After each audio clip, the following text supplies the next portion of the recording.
Welcome dears. This video is sponsored by School of Business Organization.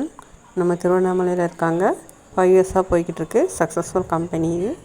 Skip பண்ணாதீங்க. பெரிய தப்பு. தினம் 300 ரூபாய் சம்பாதிக்க அரிய வாய்ப்பு. இன்ஸ்டாகிராம், ஃபேஸ்புக் பயன்படுத்த தெரிந்தால் போதும் content post and content publishing மூலமா தினம் 300 ரூபாய் சம்பாதிக்கலாம். இந்த வேலை செய்ய 5 நிமிடம் போதும். Work training support, group communication support, all language customer live chat support, முக்கியமா சொந்தமா ஒரு பிசினஸ் ஸ்டார்ட் பண்ற அளவுக்கு உங்களால கற்றுக்கொள்ளவும் முடியும், சம்பாதிக்கவும் முடியும். இந்த வேலை வாய்ப்பு வழங்குவது 5 வருடத்திற்கு மேல ரன் ஆகிட்டு இருக்க நம்ம தமிழ்நாட்டு company school of business organisation private limited. மேலும் விவரங்களுக்கு டிஸ்கிரிப்ஷன்ல கொடுத்திருக்க நம்பருக்கு வாட்ஸ்அப் பண்ணுங்க.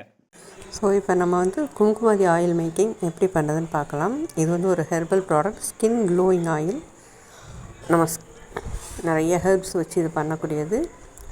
இதில் பார்த்திங்கன்னா வெட்டி வேறு, தாமரைப்பூவோட, அதாவது தாமரை இதோட இது, கண்டங்கத்திரி, வெத்தலை, மரமஞ்சள் அப்படின்னு இந்த மாதிரி ஒரு 20-21 வகையான ஹெர்ப்ஸ் வச்சு நம்ம பண்ணக்கூடியது. நம்ம ஃபஸ்ட்டு இதெல்லாம் பார்த்தோம் அப்படின்னா அந்த பவுடர் ஃபார்மில் இருக்கிறதெல்லாம் தனியாக எடுத்து வச்சிடணும். இந்த மாதிரி ரா மெட்டீரியல்ஸ் மாதிரி இருக்கிற இந்த வெட்டி வேறு, ட்ரை லீவ்ஸ் எல்லாம் நம்ம எடுத்து வச்சுருப்போம். அதெல்லாம் பார்த்திங்கன்னா ஒரு 1 லிட்டரு வாட்டர் எடுத்து அதில் நம்ம நல்லா சோக் பண்ண விடணும். ஒரு 3 to 4 hours நல்லா ஊற வச்சிடணும். இது எல்லாமே நல்லா மிக்ஸ் ஆகணும். நல்லா மிக்ஸ் பண்ணி விட்டுட்டு அது நம்ம ஊற வைக்கணும். இந்த ஆயில் பார்த்திங்கன்னா நம்ம பாரம்பரியமாக சித்தர்கள் காலத்துலேருந்து, அந்த காலத்தில் நம்ம ராணிகள் கூட யூஸ் பண்ண ஒரு ஆயில் இது. ஸ்கின்னில் உள்ள பிம்பிள்ஸு, ரேஷஸ்ஸு, ஸ்கின்னில் நமக்கு என்ன ப்ராப்ளம்ஸ் இருந்தாலும் அது எல்லாமே க்யூர் ஆகிடும் இந்த ஆயில் நம்ம யூஸ் பண்ணிட்டு வரும்போது. இது நம்ம செக்கு நல்லெண்ணெய் வச்சு தான் பண்ண போகிறோம்.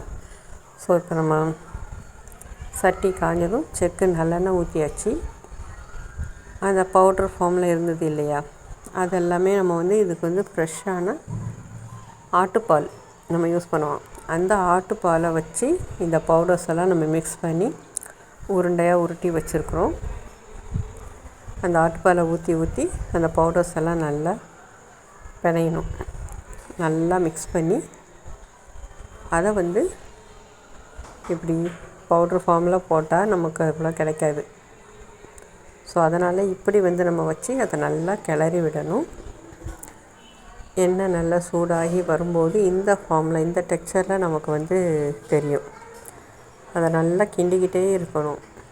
ஸோ அடி பிடிச்சிடும், நிறையா பவுட்ரு போட்டிருக்குறோம். அதனால் அடி பிடிக்க சான்ஸ் இருக்குது. மீடியம் ஃப்ளேமில் வச்சு ரொம்ப நேரம் இந்த எண்ணெயை காய்ச்சணும். நம்ம தண்ணியில் ஊற வச்சுருந்தோம் இல்லையா, வெட்டி வேறு அதெல்லாமே எடுத்து இதில் ஊற்றிட்டோம். இப்போ பார்த்திங்கன்னா இந்த ஃபார்மில் நமக்கு வருது. ஸோ கொஞ்சம் கலர் மாறிடுச்சு. நமக்கு கலர் மாறி ஒரு எண்ணெய் பிரிஞ்சு வரும் இல்லையா,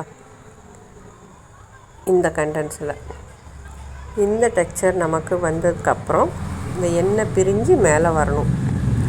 ஸோ அந்த ஃபார்ம் வர்ற வரைக்கும் நம்ம காய்ச்சிக்கிட்டே இருக்கணும். இந்த ஃபார்ம் வந்ததுக்கப்புறம் நம்ம ஸ்டவ் ஆஃப் பண்ணிவிட்டு நல்லா ஆற விட்டுட்டு ஒரு கிளாத் வச்சு நம்ம வடிகட்டி எடுக்கணும்.